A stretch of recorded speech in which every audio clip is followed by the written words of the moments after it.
Hello, welcome to College by Brian, and today's date is June 2nd, 2020. And on this channel, what we do is share different resources and tips as it pertains to college, and especially considering the college admissions process. And for today's rendition, this is going to be a general overview. And what we're going to be focusing in on is the subject matter of transfer, namely transfer from a community college or two-year institution to a four-year college or university.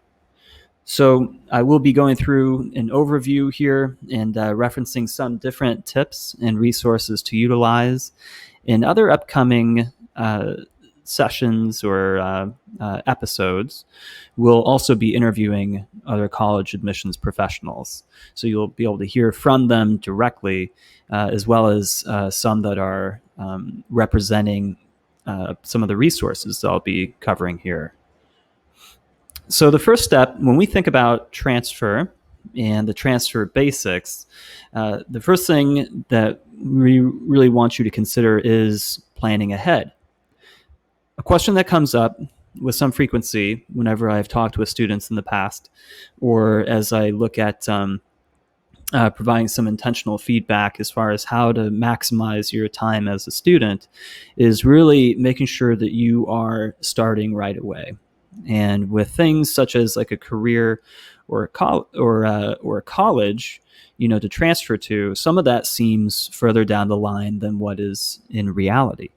Is that time moves quickly as you go through college. And so when you're thinking about transfer, how are you going about some of those important questions, such as, will my classes transfer? So the way you approach this is not one that is in isolation. And what I mean by that is that you are utilizing the resources around you. And what are those resources?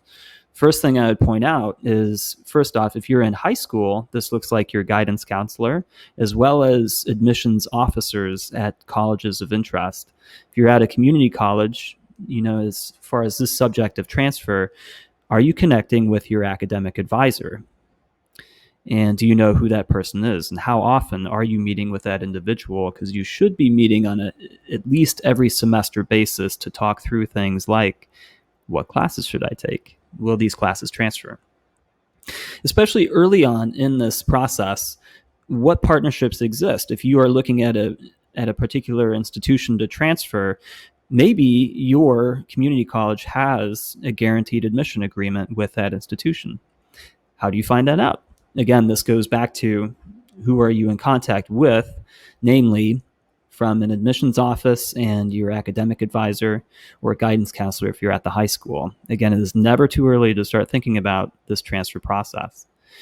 And I reference Raise Me on this presentation as this is not necessarily an official endorsement, but this is a tool that I reference and I use when talking with students. And this is to help accrue scholarship dollars as you're moving forward. Again, we're all looking for money, right? As far as for a college, and college is expensive. So how are you accruing scholarships? And know that you can accrue that starting as early as high school and through community college, if your intent is to go on and transfer to complete your bachelor's degree at a four-year institution.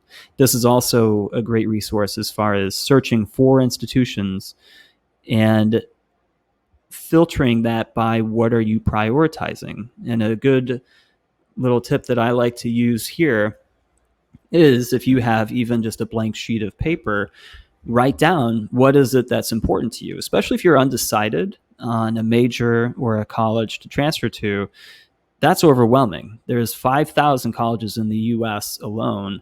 And how do you narrow that to a good number? And especially because we think about, and as this slide says, for researching, we like to consider applying to at least 5 colleges when it comes to application time.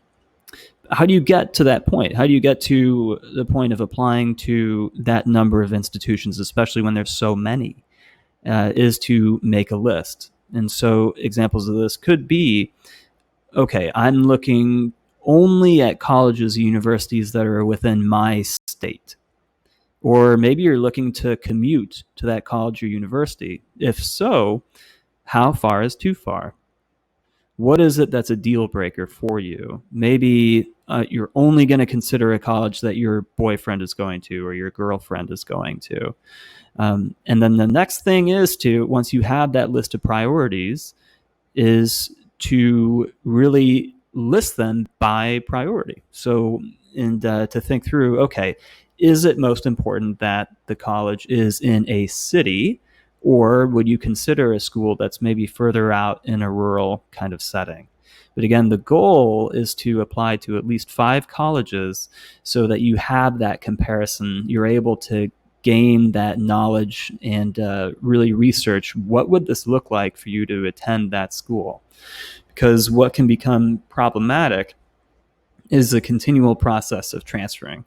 So it can be harder and harder to complete your degree if you transfer, multiple times. So the goal is, once you have transferred, to finish at that institution.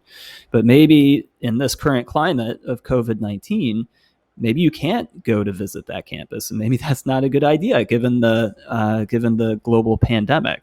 So, but what exists out there, again, what are the resources? And look at one resource here, which I like to highlight, is Campus Real. And that is a great way that there's many institutions highlighted on this website that provide virtual tours. The ideal scenario is that you're able to go in person, but if the current climate doesn't really lend itself to that, maybe you can even do virtual appointments or conduct virtual tours with that college so you can get a really strong feel for, okay, what is this college about? Something that tends to go by the wayside for many students is involvement. Getting your degree, or as you are doing your studies, is more than just going to class. And then once you leave that class, going home or going to your dorm, doing homework, and then taking a test. This looks like involvement. And what has been shown is a correlation between someone's involvement and their success in transfer. And what we mean by involvement is things like I mentioned earlier. Are you connecting with your academic advisor? But I also have a list here, such as, okay, are you looking at different clubs or potentially internships or volunteer work, or maybe even student employment? If you're looking at your day and saying to yourself, okay, there's no way I can add something to my plate, then ask yourself, what is it that you do have going on? And maybe that could be the connection that you're looking for, especially if you are a student that is undecided on your particular major of interest or career interests. Maybe you have 2 things that you're looking at, such as, okay, I have this interest in philosophy, but I also have an interest in business. Maybe those 2 things seem separate, but maybe at your particular institution, there is, let's say, a business club that you can be involved in while you're also taking maybe a philosophy class. Again, how are you becoming exposed to these different areas and looking at involvement, one, not for involvement's sake, but for something that would be of interest to you, because that tends to lead towards better grades and better success in college completion and in the transfer process. The last 2 things I'll share with you here is really going back to that theme of early, planning early, but also when it comes to everyone's favorite subject of financial aid and looking at, okay, what is this going to cost me? The first thing I would say is, are you familiar with the FAFSA? So that website I have here in fafsa.ed.gov, but that does stand for the Free Application for Federal Student Aid. My advice to anyone out there listening to this is to complete the FAFSA. Even if you don't think that you would be awarded anything, this is the indicator for any college or university, not only for, okay, are you eligible for governmental aid, such as loans or grants, but maybe also for an institutional scholarship that you could receive, an institution will always look at your FAFSA to try and weigh what you could be awarded, even if you think that, okay, you're not going to qualify, or maybe you're just thinking that a school is too expensive. It's hard to know if a school is too expensive or not unless you go through the process. Now, what often can be rather frustrating for students, especially when I say, hey, look to apply to at least 5 schools. Well, that's easy for me to say, but I'm not the one paying for the application fees, and sometimes those can be expensive. But maybe those application fees could be waived.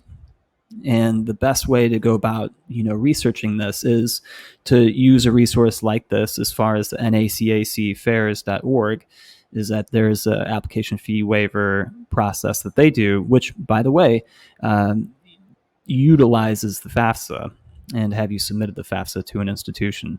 But even if you just ask a college or university, hey, will you waive my application fee? A lot of times they'll say yes. And a lot of times if you apply early enough to that college, they will waive the application fee as an incentive for applying early. Now, when can you do the FAFSA? That always opens October 1st. And know that even before you apply to a college or university, you can submit the FAFSA to that institution, and they have that on file. You don't necessarily have to apply first before submitting the FAFSA to that school or schools. But again, apply early. Now, how early? If you are thinking about transfer for a fall semester or fall quarter, or let's say a spring semester or winter quarter, these are the times to consider. Some of this can be very early. If you are already thinking, okay, I'm going to go to this or apply to the school next semester, and you're like, oh crap, it's already past the time, that's listed on this page.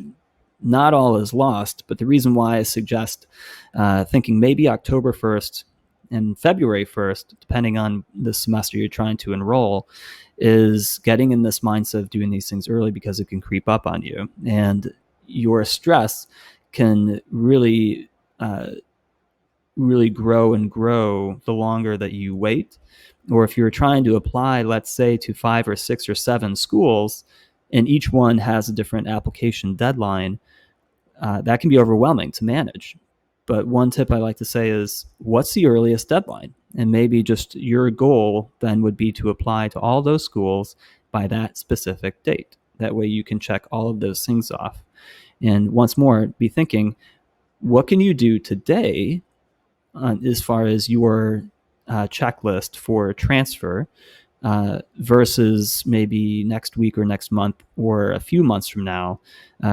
What can you do starting now to kind of mitigate that stress, to really check things off on that to-do list from a transfer standpoint? And when in doubt, to contact your academic advisor. And the hope is that as your time is finishing at your community college, that your communication is increasing more and more with the schools of interest as far as for transfer. I hope you found this helpful.